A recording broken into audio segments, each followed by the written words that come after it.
Good afternoon students. आज हम लोग पढ़ने जा रहे हैं नेचुरल सिस्टम ऑफ क्लासिफिकेशन के बारे में। नेचुरल सिस्टम ऑफ क्लासिफिकेशन पढ़ने से पहले हम लोगों ने पढ़ लिया है एंगुलर सिस्टम ऑफ क्लासिफिकेशन, साथ में हम लोगों ने पढ़ लिया है artificial system of classification given by Theophrastus. हम लोगों ने देख लिया है आर्टिफिशियल सिस्टम में क्या था। अब हम बात करेंगे natural system of classification. This system of classification is given by Bentham and Hooker. पूरा नाम था जॉर्ज बेंथम और जेडी हुकर। अब अगर जॉर्ज बेंथम और जेडी हुकर की बात करें तो जो उसमें हुकर साहब थे वह ज़्यादा प्लांट एक्सप्लोरर थे, मतलब उनको प्लांट को एक्सप्लोर करने में ज़्यादा इंटरेस्ट आता था in comparison to the Bentham साहब। हालांकि दोनों लोगों ने काम किया है साथ में, लेकिन इसके बावजूद अगर कहा जाए तो J D Hooker has more ability to discover or explore plants. ठीक है, जेडी हुकर के बाद। अच्छा, क्या बेसिस रहा होगा? The basis of natural system of classification was the all natural characteristics present in plants या natural affinities present in between the plant groups. लिख लेते हैं क्या बेसिस रहा। अक्सर लोग आपसे पूछेंगे कि what was the basis. The basis of classification natural characters और natural affinities present in between the plant groups. फिर नेचुरल कैरेक्टर्स क्या मतलब? नेचुरल कैरेक्टर्स का मतलब हैबिट कैसी है, हैबिटाट कैसा है, उनमें कैसा फ्लावर पाया जाता है, फ्लावर कहाँ से निकल रहा है, पेटल कैसा है, सेपल कैसा है, कहीं जुड़े तो नहीं है। यह सारे कैरेक्टर्स जो हैं नेचुरल पाए जाते हैं, इनको कहते हैं नेचुरल कैरेक्टर्स। अगर इस आधार पर क्लासिफिकेशन दिया गया है तो उसे कहेंगे natural system of classification. The natural system of classification is given by Bentham and Hooker. अब चूंकि प्लांट का आइडेंटिफिकेशन करने के लिए आपको प्लांट को डिस्कवर करना पड़ेगा, जैसा कि मैंने बताया कि सबसे ज़्यादा जो प्लांट को एक्सप्लोर करते वो जेडी हुकर साहब थे, तो इन्होंने इसको पब्लिश किया 3 वॉल्यूमिनस बुक्स में। 3 वॉल्यूमिनस बुक्स होती हैं, 3 वॉल्यूम में छपी हुई किताबें थी इनकी। The name of that book is अबे जल्दी बोल, कल सुबह पनवेल निकलना है। Genera plantarum. किताब का नाम था जेनरा प्लांटेरम। जो फर्स्ट वॉल्यूम आया वो आया था 1862 में, और जो लास्ट वॉल्यूम आया, जो फर्स्ट वॉल्यूम आया था इस किताब का, वो आया था 1862 में। पब्लिश हुआ वो 1862 में, यानी फर्स्ट, और जो थर्ड यानी कि लास्ट हुआ 1883। अब यह देखा जाए कि उन्होंने कितने प्लांट को डिस्कवर किया, कितने प्लांट को आइडेंटिफाई किया था। शुरुआत में बेंथम हुकर क्लासिफिकेशन, या ये कहें कि the Bentham Hooker classification includes 202 यानी कि 202 फैमिलीज ऑफ प्लांट। बहुत ही इंपॉर्टेंट लाइन है बच्चों, 202 फैमिली। अक्सर कॉम्पिटिटिव एग्जाम में पूछेगा आपसे कि बेंथम हुकर ने अपने क्लासिफिकेशन में कितनी फैमिलीज को रखा है? 202 फैमिली को रखा है। ठीक है, इन 202 फैमिली में पहली फैमिली रेनेल्स ऑर्डर की रहे। The first family of this classification was Ranunculaceae. जो पहली फैमिली है वह है रेननकुलेसी। रेननकुलेसी फैमिली, इसका फेमस मेंबर है रेननकुलस। और जो लास्ट फैमिली है, लिखिए, the last family of this classification Gramineae, Poaceae भी कहते हैं। ग्रैमिनी में कौन कौन से पौधे आते हैं? ये मोनोकॉट की फैमिलीज हैं। इसके अंतर्गत अपनी घासें आ जाती हैं, साइनाडॉन आ जाता है जिसे कहते हैं साइनाडॉन। इसके अंतर्गत आ जाते हैं अपने ट्रिटिकम यानी कि गेहूँ, और भी बहुत सारे जो हम लोग खाते हैं फूड के अंतर्गत ज़्यादातर पौधे ग्रैमिनी से संबंधित होते हैं। इससे अच्छे भी क्लासिफिकेशन आ चुके हैं, इससे ज़्यादा यूजफुल भी फाइलोजेनेटिक लेवल का क्लासिफिकेशन है। या नेचुरल सिस्टम ऑफ क्लासिफिकेशन, 3 तरह के क्लासिफिकेशन की चर्चा करनी है हम लोगों को। पहली करनी थी आर्टिफिशियल सिस्टम ऑफ क्लासिफिकेशन, दूसरी थी नेचुरल सिस्टम ऑफ क्लासिफिकेशन, और तीसरी करनी है हमें फाइलोजेनेटिक क्लासिफिकेशन। हम बात कर रहे हैं आज बेंथम हुकर क्लासिफिकेशन, जो कि नेचुरल सिस्टम ऑफ क्लासिफिकेशन है, जिसका फर्स्ट वॉल्यूम आया था 1862 में, थर्ड वॉल्यूम आया था 1883 में। जेडी हुकर ने इन्हें दिया है। द बुक जिसमें पब्लिश हुई जेनरा प्लांटेरम। इंपॉर्टेंट है, याद रखिएगा इसे। जो फैमिलीज हैं इसमें 202 families are explained and kept in this identification system. The first family is Ranunculaceae. Most famous member of this family is Ranunculus. The family of this, the last family actually, the last family of this classification is Gramineae, Poaceae, Triticum aestivum, Cyanodon यानी कि घास है, इसी में आती है। ठीक, यहाँ तक हो गया। अब हम इसके डिटेल एक फ्लो चार्ट बनाने जा रहे हैं जिसमें कैसे कैसे सिस्टम में रखा गया है। ठीक है, कैसा ये क्लासिफिकेशन है, इसका पूरा ओवरव्यू अब आपको मिल जाएगा।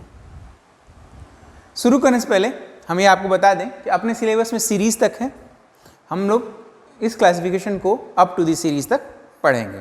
ठीक, बेंथम एंड हुकर ने सीड प्लांट्स को 3 ग्रुप्स में बांटा, जिसमें पहला ग्रुप है डाइकोटिलेडॉन्स, दूसरा ग्रुप जिम्नोस्पर्मी और तीसरा ग्रुप मोनोकोटिलेडॉन्स।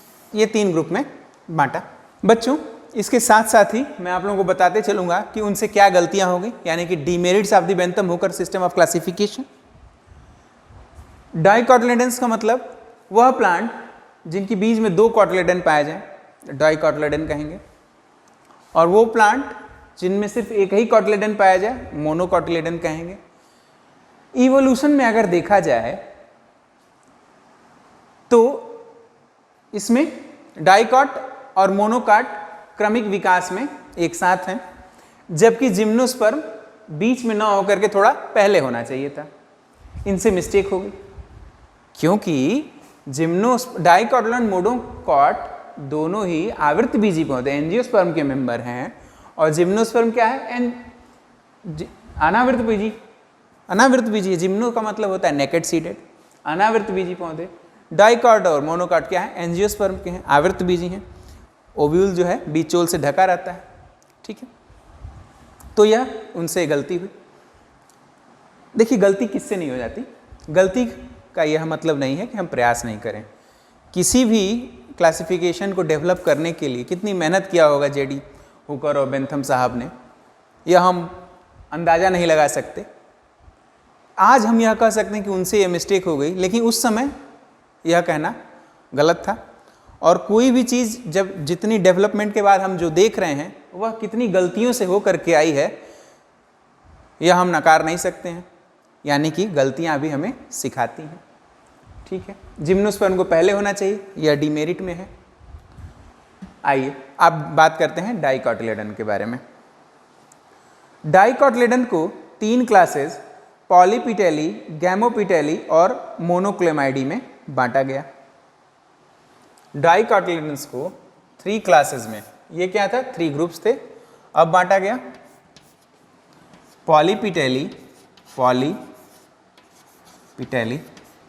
गैमोपिटेली, पॉलीपिटेली, गैमोपिटेली और मोनोक्लेमाइडी, इन 3 में बांटा गया।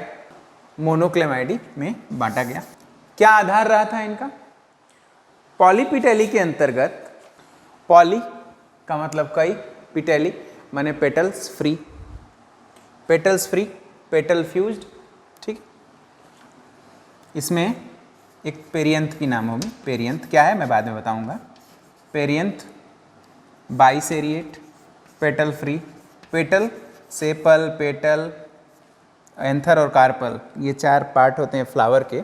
इसके बारे में जब डिटेल ग्लॉसरी पढ़ाएंगे तो बताएंगे। Petal free. गैमो का मतलब होता है फ्यूज्ड, तो यहाँ क्या होगा? पेरियंथ तो बाइसेरिएट ही है, लेकिन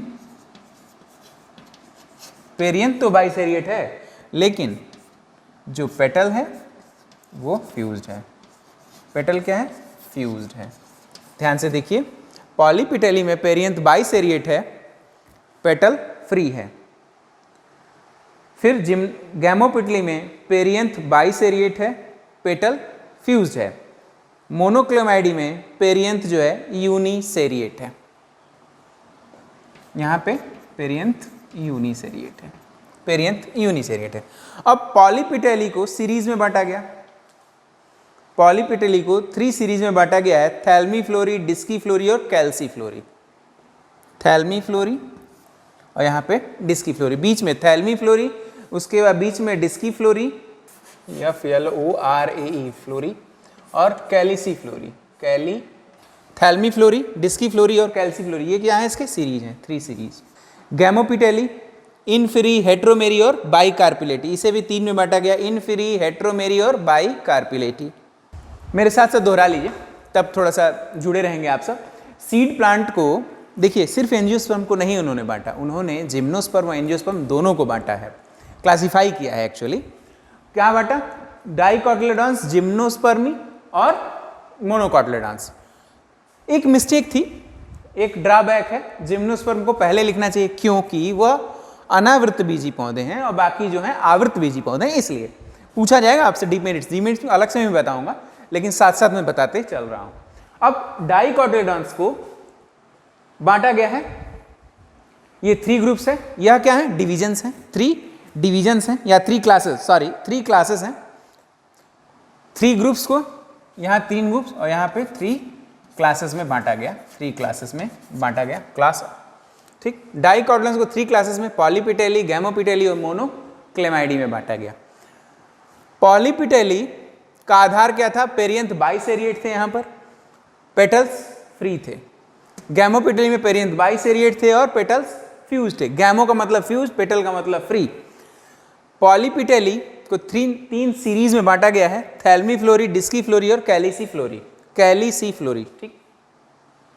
बात करेंगे गैमोपिटेली के बारे में, इसे भी 3 सीरीज में बांटा गया, इनफ्री, हेट्रोमेरी और बाइकार्पिलेटी में, इनफ्री, हेट्रोमेरी और बाइकार्पिलेटी। मोनोक्लेमाइडी को 8 सीरीज में बांटा गया, मोनोक्लेमाइडी को 8 सीरीज में बांटा गया है।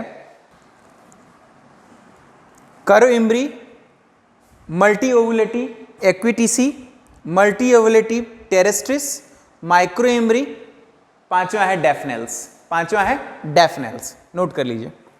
छठवां है एक्लेमाइडोस्पोरी, छठवां यूनिसेक्सुअल्स और 8वां आर्डिन्स एनामाली, जिसको कहीं नहीं रखा गया उसको इसमें रखा गया, आर्डिन्स एनामाली में।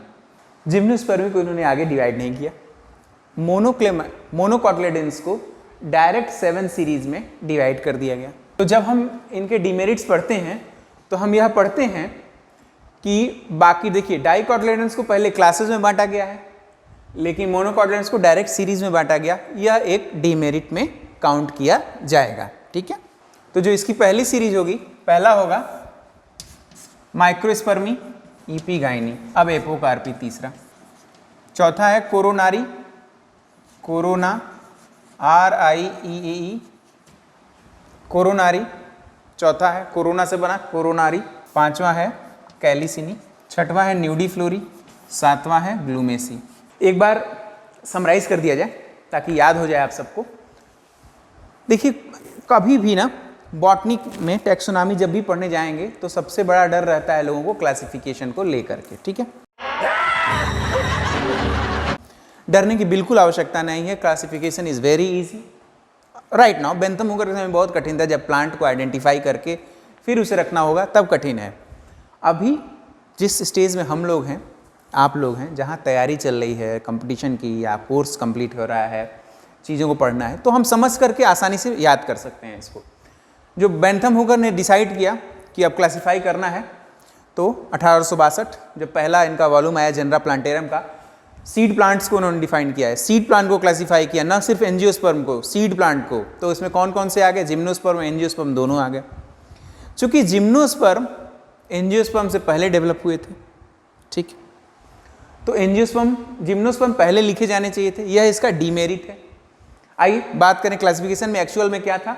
सबसे पहले उन्होंने बांटा डाइकोटिलेडन्स लिखा, फिर लिखा जिम्नोस्पर्म और फिर लिखा मोनोकोटिलेडन्स।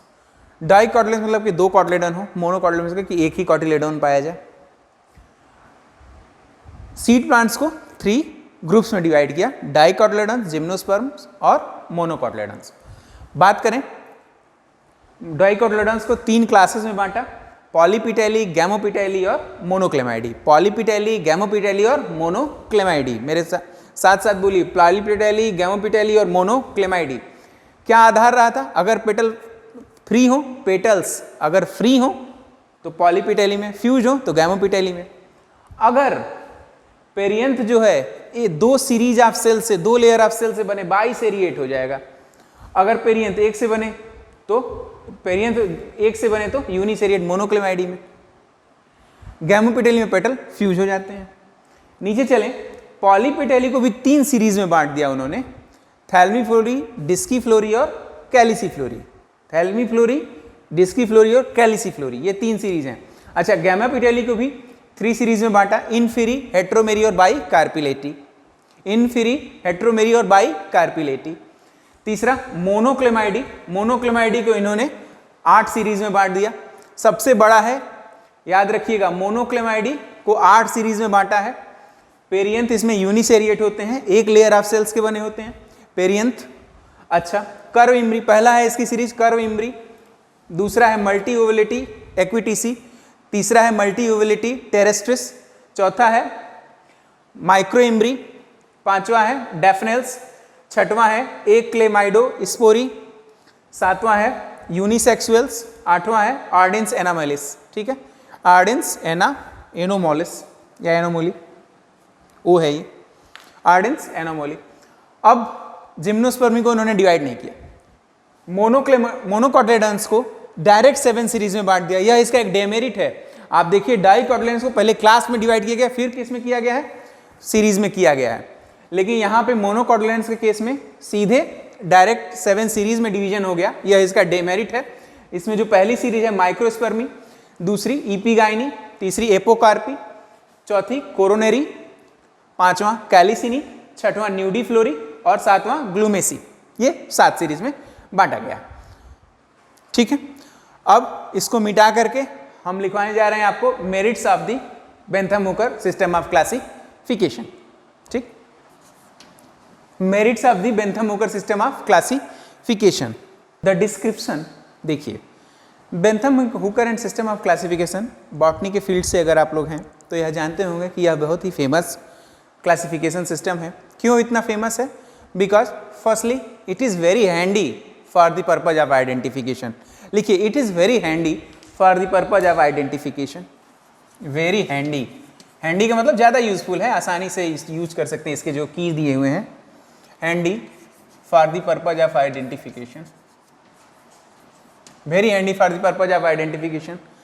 जो सेकेंड थिंग आती है, the description given in this classification are very accurate. Very accurate description है प्लांट्स का इसके अंतर्गत। ठीक है, लिख लीजिए, the description of plants and their families are very accurate. तीसरा, अगर कोई लार्जर जनरा है तो उसको उन्होंने स्मॉलर सब जनरा और ग्रुप्स में डिवाइड कर दिया। लिख लीजिए, the larger genera are divided into smaller sub genera and groups.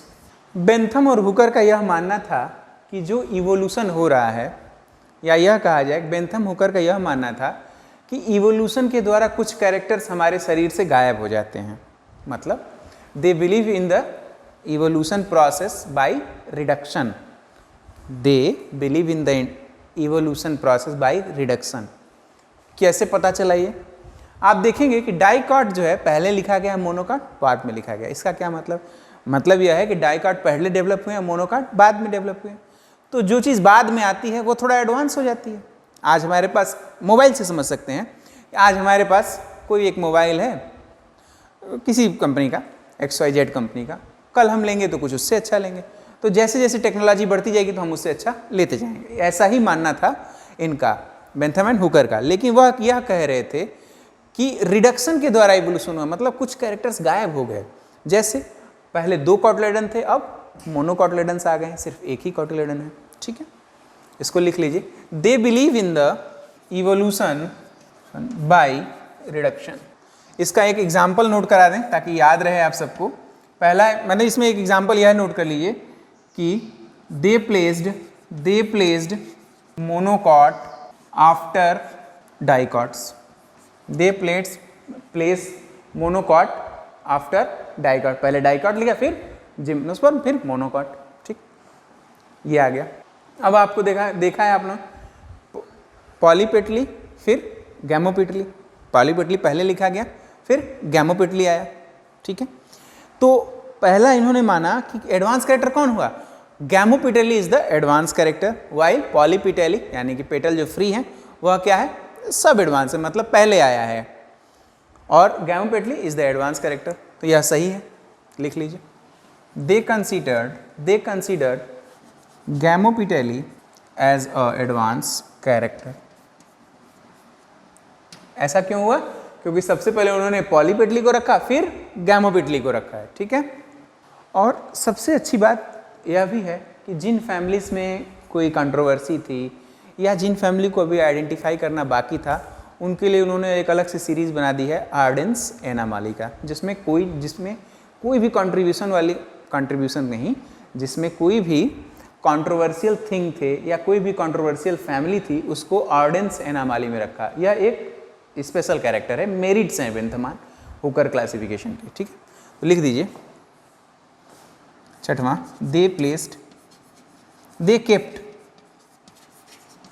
they kept controversial families in Arden's anomaly. They kept controversial families in Arden's anomaly. ठीक, यह तो था इसका merits Bentham and Hooker system of classification के। अब हम बात करेंगे demerits of the Bentham and Hooker system of classification. Heading लिखिए, demerits of the Bentham and Hooker system of classification. जो इसका पहला था, हमने हर तरह से बात की नेचुरल सिस्टम क्या आधार क्या था, इन्होंने कैरेक्टर्स के आधार पे सीड प्लांट्स को क्लासिफाई किया। लेकिन जो सबसे बड़ी डीमेरिट यानी कि कमी थी वह यह थी कि इन्होंने यह नहीं बताया कि कौन सा प्लांट कैसे इवोल्यूट हुआ है, कैसे उनका इवोल्यूशन हुआ है। मीन्स कि the Bentham and Hooker system of classification does not give any emphasise over the evolution of the plants and the relatedness of the plant groups in between them. दूसरा, मैंने बताया था पढ़ाते वक्त कि they placed gymnosperms in between dicots and monocots. ऐसा नहीं होना चाहिए था। अब हमने अभी तक पढ़ा कि इन्होंने पॉलीपिटली, गैमोपिटली और मोनोक्लोमाइडी 3 सीरीज बनाए, 3 क्लास बनाए थे। इन 3 क्लासेस में जो मोनोक्लोमाइडी है वो आर्टिफिशियल है। आप कह रहे हैं कि आपका system of classification is given on the basis of the natural characters present in the plant and their families. अगर आपका नेचुरल सिस्टम ऑफ क्लासिफिकेशन है, नेचुरल कैरेक्टर्स के आधार पे है, फिर आप आर्टिफिशियल ग्रुप कैसे क्रिएट कर सकते हैं? This is not fair and this includes in the demerit. That's why this includes in the demerits of the Bentham Hooker system of classification. लिख लीजिए, the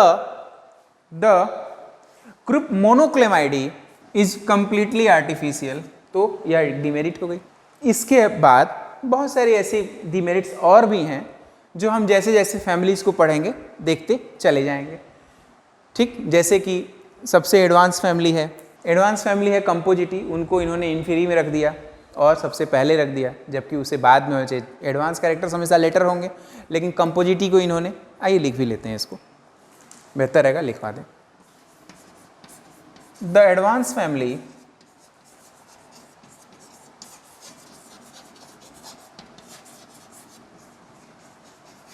कंपोजिटी, जिसको एस्टरेसी भी कहते हैं, Compositae is kept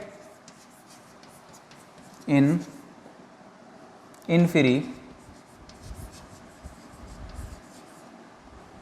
in the beginning, जबकि होना क्या चाहिए, ये बाद में रखना चाहिए, इन द बिगिनिंग में नहीं होना चाहिए। These are the demerits of the Bentham and Hooker system of classification. उम्मीद करते हैं आपको समझ में आया होगा। Demerits of the Bentham Hooker system of classification. तो आज हमने पढ़ा Bentham of Hooker system of classification इन्होंने दिया, कैसे क्या उनके मेरिट हैं, उसकी आउटलाइन क्या है, डीमेरिट्स क्या हैं, ठीक है। आज के लिए बस इतना है। Thank you. मज़ा आया, और मैं ये जो मज़ा है हिंदुस्तान के हर व्यक्ति को देना चाहता हूँ।